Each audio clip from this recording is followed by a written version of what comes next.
Take our lead, let's help you make your mark. Our goal is your satisfaction. Let us show you the way.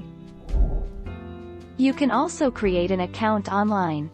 After accepting the Call of Duty account terms of service and privacy policy, your account registration will complete, and your account summary will display.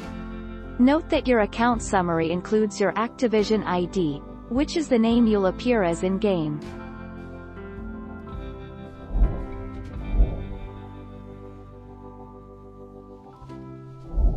Let's help you make your mark. Yes, that is okay. The only rule with multiple accounts is that you can't operate more than one Warlight account in a way that gives you an advantage in a game or tournament. As long as you're not doing it in a way that tries to fool people into thinking you're two people, it's okay.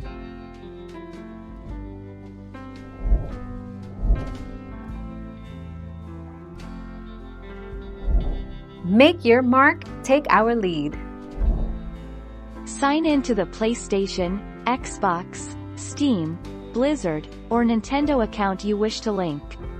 In the same browser, sign into your Activision account. In the account linking section, choose an account to link. Please note, Activision accounts may only have one account linked per manufacturer. Thank you for watching. Please subscribe and hit the bell notification.